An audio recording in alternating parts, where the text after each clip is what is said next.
Shalom, Bapak Ibu, Saudara-saudari yang terkasih di dalam Tuhan Yesus Kristus.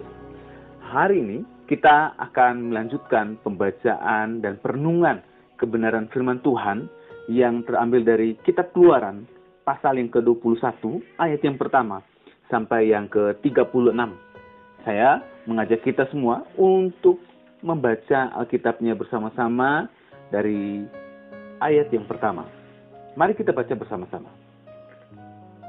Inilah peraturan-peraturan yang harus kau bawa ke depan mereka. Apabila engkau membeli seorang budak Ibrani, maka haruslah ia bekerja padamu 6 tahun lamanya. Tapi pada tahun yang ke-7, ia diizinkan keluar sebagai orang merdeka dengan tidak membayar tebusan apa-apa. Jika ia datang seorang diri saja, maka keluar pun ia seorang diri. Jika ia mempunyai istri, maka istrinya itu diizinkan keluar bersama-sama dengan dia. Jika tuannya memberikan kepadanya seorang istri dan perempuan itu melahirkan anak-anak lelaki atau perempuan, maka perempuan itu dengan anak-anaknya tetap menjadi kepunyaan tuannya, dan budak laki-laki itu harus keluar seorang diri. Tapi jika budak itu dengan sungguh-sungguh berkata, aku cinta kepada tuanku, kepada istriku dan kepada anak-anakku, aku tidak mau keluar sebagai orang merdeka, maka haruslah tuannya itu membawanya menghadap Allah, lalu membawanya ke pintu atau ke tiang pintu, dan tuannya itu menusuk telinganya dengan penusuk, dan budak itu bekerja pada tuannya untuk seumur hidup. Apabila ada seorang menjual anaknya yang perempuan sebagai budak, maka perempuan itu tidak boleh keluar seperti cara budak-budak lelaki keluar. Jika perempuan itu tidak disukai tuannya yang telah menyediakannya bagi dirinya sendiri, maka haruslah tuannya itu mengizinkan ia ditebus. Tuannya itu tidak berhak untuk menjualnya kepada bangsa asing, karena ia mengkiri janjinya kepada perempuan itu. Jika tuannya itu menyediakannya bagi anaknya laki-laki, maka haruslah tuannya itu memperlakukannya seperti anak-anak perempuan berhak diperlakukan. Jika tuannya itu mengambil perempuan lain, ia tidak boleh mengurangi makanan perempuan itu, pakaiannya, dan persetubuhan dengan dia. Jika tuannya itu tidak melakukan ketiga hal itu kepadanya, maka perempuan itu harus diizinkan keluar dengan tidak membayar uang tebusan apa-apa. Ayat yang ke-12, siapa yang memukul seseorang sehingga mati, pastilah ia dihukum mati. Tetapi jika pembunuhan itu tidak disengaja, melainkan tangannya ditentukan Allah melakukan itu, maka aku akan menunjukkan bagimu suatu tempat kemana ia dapat lari. Tetapi apabila seorang berlaku angkara terhadap sesamanya, hingga ia membunuhnya dengan tipu daya, maka engkau harus mengambil orang itu dari mesbahku, supaya ia mati dibunuh. Siapa yang memukul ayahnya atau ibunya, pastilah ia dihukum mati. Siapa yang menculik seorang manusia, baik ia telah menjualnya, baik orang itu masih terdapat padanya, ia pasti dihukum mati. Siapa yang mengutuki ayahnya atau ibunya, ia pasti dihukum mati. Apabila ada orang bertengkar dan yang seorang memukul yang lain dengan batu atau dengan tinjunya, sehingga yang lain itu memang tidak mati, tetapi terpaksa berbaring tempat tidur, maka orang yang memukul itu bebas dari hukuman.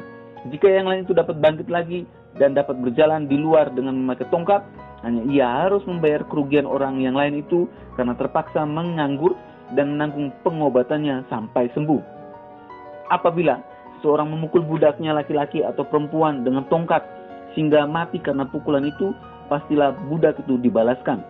Hanya jika budak itu masih hidup sehari dua, maka janganlah dituntut belanya, sebab budak itu adalah miliknya sendiri. Apabila ada orang berkelahi dan seorang dari mereka tertumbuk kepada seorang perempuan yang sedang mengandung sehingga keguguran kandungan, tetapi tidak mendapat kecelakaan yang membawa maut, maka pastilah ia didenda sebanyak yang dikenakan oleh suami perempuan itu kepadanya, dan ia harus membayarnya menurut putusan hakim. Tapi jika perempuan itu mendapat kecelakaan yang membawa maut, maka engkau harus memberikan nyawa ganti nyawa, mata ganti mata, gigi ganti gigi, tangan ganti tangan, kaki ganti kaki, lecur ganti lecur, luka ganti luka, bengkak ganti bengkak. Apabila seorang memukul mata budaknya laki-laki atau mata budaknya perempuan dan merusakkannya, maka ia harus melepaskan budak itu sebagai orang merdeka, pengganti kerusakan matanya itu. Dan jika ia menumbuk sampai tanggal gigi budaknya laki-laki atau gigi budaknya perempuan, maka ia harus melepaskan budak itu sebagai orang merdeka, pengganti kehilangan giginya itu.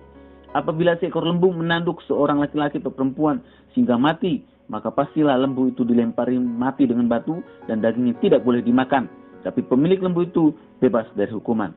Tapi jika lembu itu sejak dahulu telah sering menanduk dan pemiliknya telah diperingatkan, tetapi tidak mau menjaganya, kemudian lembu itu menanduk mati seorang laki-laki atau perempuan, maka lembu itu harus dilempari mati dengan batu. Tetapi pemiliknya pun harus dihukum mati. Jika dibebankan kepadanya uang pendamaian, maka haruslah dibayarnya segala yang dibebankan kepadanya itu sebagai tebusan nyawanya. Kalau ditanduknya seorang anak laki-laki atau perempuan, maka pemiliknya harus diperlakukan menurut peraturan itu juga. Tetapi jika lembu itu menanduk seorang budak laki-laki atau perempuan, maka pemiliknya harus membayar 30 sikal perak kepada tuan budak itu. Dan lembu itu harus dilempari mati dengan batu. Apabila seorang membuka sumur atau apabila seorang menggali sumur dengan tidak menutupnya, dan seekor lembu atau keledai jatuh ke dalamnya, maka pemilik sumur itu harus membayar ganti kerugian. Ia harus mengganti harga binatang itu dengan uang kepada pemiliknya. Tapi binatang yang mati itu menjadi kepunyaannya. Apabila lembu seorang menanduk lembu orang lain sehingga mati, maka lembu yang hidup itu harus dijual, uangnya dibagi, dan binatang yang mati itu pun harus dibagi juga. Tapi jikalau lembu itu terkenal telah sering menanduk sejak dahulu, dan walaupun demikian pemiliknya tidak mau menjaganya, maka ia harus membayar ganti kerugian sepenuhnya. Lembu ganti lembu, tetapi binatang yang mati itu menjadi kepunyaannya. Bapak, Ibu, dan saudara-saudari yang terkasih di dalam Tuhan, melalui pembacaan dan renungan firman Tuhan hari ini, kita diajar oleh firman Tuhan mengenai hukum kasuistik, yaitu hukum yang didasarkan atas kasus yang telah terjadi. Lihatlah betapa hebatnya Tuhan. Tuhan sungguh-sungguh mengenal latar belakang dan keberadaan umatnya, baik di masa lampau maupun di masa kini. Oleh sebab itu, Tuhan merencanakan segala sesuatu tujuannya untuk mendatangkan kebaikan, baik itu untuk hubungan dengan Tuhan maupun dengan sesama. Tuhan menciptakan saya dan saudara itu sangat istimewa, karena kita memiliki kehendak bebas. Kita punya hak untuk menentukan kemana kita harus melangkah dan apa yang harus kita buat. Namun, supaya tidak kacau dan merugikan sesamanya, maka Tuhan membuat aturan-aturan agar hidup bersama menjadi teratur dan tidak merugikan satu sama lain. Jadi kesimpulannya bahwa saya dan saudara mempunyai hak dalam banyak hal, termasuk dalam bergereja dan berjemaat. Namun, yang harus kita pahami bahwa semuanya itu ada aturannya. Mari kita berdoa. Tuhan, kami mengucap syukur melalui perenungan kebenaran firman Tuhan hari ini. Kami sangat berterima kasih untuk segala kebaikan Tuhan, bahwa Tuhan yang mengatur semua kehidupan kami. Dan bahkan segala hak kebebasan yang kami miliki pun diatur agar kehidupan kami baik dengan Tuhan maupun dengan sesama kami berjalan dengan baik dan semakin baik dan saling memahami satu sama lain, karena adanya aturan-aturan yang membuat kami terus menaati dan mematuhi bersama agar terciptanya kehidupan yang teratur dan tertib. Di dalam nama Tuhan Yesus kami sudah berdoa. Amin. Kiranya renungan hari ini terus memberkati kita dan menguatkan iman kita dalam mengiringi Tuhan Yesus Kristus. Tetap teruslah berdoa, tetap teruslah percaya, dan tetap teruslah bersyukur. Tuhan memberkati.